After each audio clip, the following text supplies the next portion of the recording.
হ্যাঁ 200 টাকায় বউ পাওয়া যাচ্ছে। আমরা দাঁড়া খালি মাইকটা ধরি, তারপরে তোদের বীজ মারছি। আমি মালদায় সুজাপুরে জলসা করতে গেছি, বিরাট স্টেজ, আমার 9টা থেকে টাইম, তার আগে বিয়ে পড়ানো চলছে, 7টা বিয়ে পড়ানো হলো।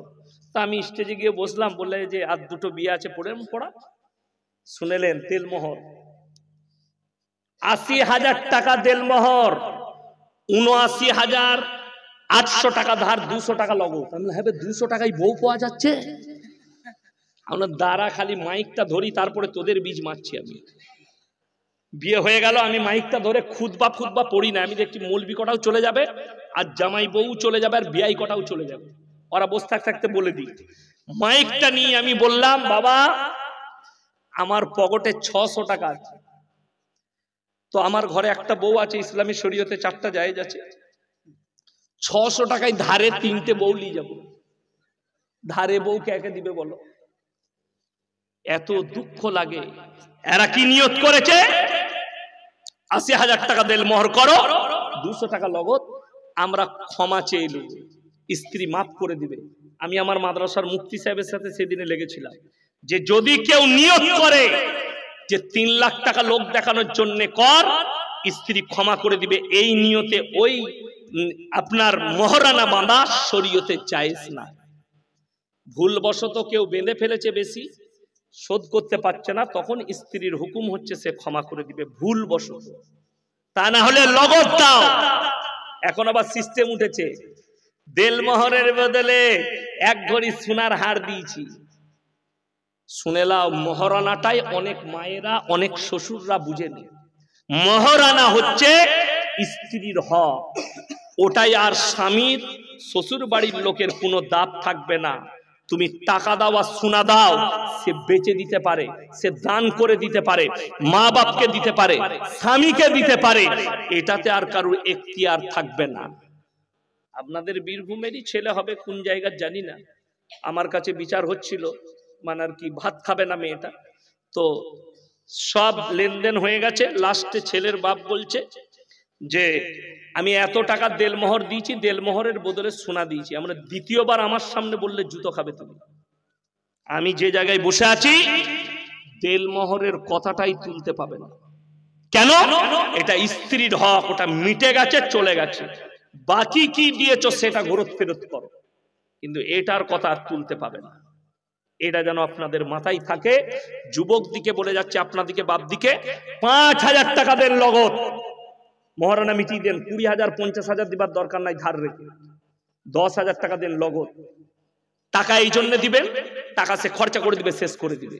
সোনার জিনিস দিলে, শাশুড়ি বাপের ঘর থেকে এইছে, আমরা যে হাটটা দিলাম, হাটটা কই গো? তোমার স্ত্রী শাশুড়ি মার খাবে কবরে গিয়ে, ওটা জিজ্ঞেস করার জন্য। ওই জন্য ওই ঝামেলা রাখারই দরকার নাই, লগদ টাকা দিয়ে দাও, ঝামেলা মরে গেল। ও টাকাও শেষ, সব শেষ। কথাটা বুঝতে পেরেছেন না? পারেননি? সোনা রেখে দিলেই ঝামেলা। আর যত পরিবারের দুনিয়াতে যত অশান্তি কাদের? মায়েদের। সকাল থেকে তো কাজ নাই, নামাজ নাই, রোজা নাই, দিনদারি নাই, সকালে উঠি হাঁস মুরগি ডিম ছাগল আর ঝগড়া, এটা হচ্ছে শুরু। সকালবেলায় উঠে খুঁজে পাচ্ছে না নিজের যাকে কি করে গাল দেবো, নিজের মুরগিকে গাল দিচ্ছে, ঝিমুনি তুই মরে গেলি না, তোর আটকুড়ো লেগে গেল না। ও তখন আর একজন মনে মনে করছে তাহলে আমার চলছে মনে হয়, সে তখন নিজের ছাগলকে বলছে তুই নদীর তলায় গেলি না, তোর মরা বেরো না। ছাগল আর মুরগি বলছে আল্লাহ সকালবেলায় আমরা কি করলুম গো? বলে তোরা কিছু করি না, মাল সব ব্যাকিং এ যাচ্ছে, বলছে ওইদিকে যাচ্ছে ওইদিকে। আমার মায়েরা ফজরের নামাজ পড়ো, বৌমাকে উঠিয়ে দাও, নামাজটা আদায় করো। বাড়িতে নামাজ পড়ে একসঙ্গে এক দস্তারখানে বসে খানা খায়। শাশুড়ি ওই কোণে খাচ্ছে মুখ বেচকিয়ে, আর বৌমা এই কোণে খাচ্ছে। তোমাদের সংসারে কি করে বরকত হতে পারে? শাশুড়ির উচিত বৌমাকে নিয়ে খাওয়া। যারা বৌমা আছেন শুনে যান, শাশুড়িরা তাদেরকে বিটির মতো মনে করো। আমাদের অনেক মেয়ে আছে বাপের ঘরে এসে বলে ভাবিকে, ভাবি মায়ের খেয়াল রাখবে, আর ওইখানে গিয়ে শাশুড়িকে ভাত দেয় না। ঠিক বললাম না ভুল বললাম?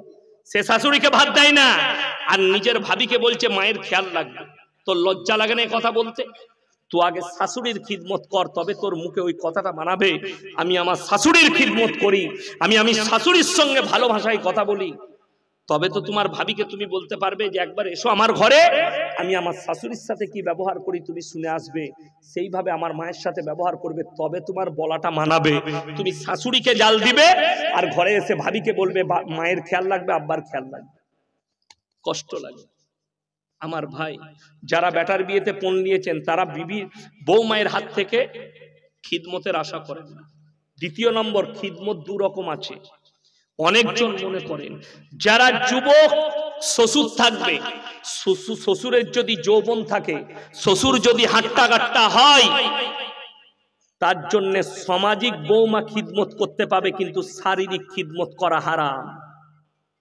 শুনে যান, অনেক শ্বশুর মনে করে, অনেক শাশুড়ি মনে করে আমার বৌমা আমার স্বামীর খিদমত করতে পায় না। সামাজিক খিদমত কি?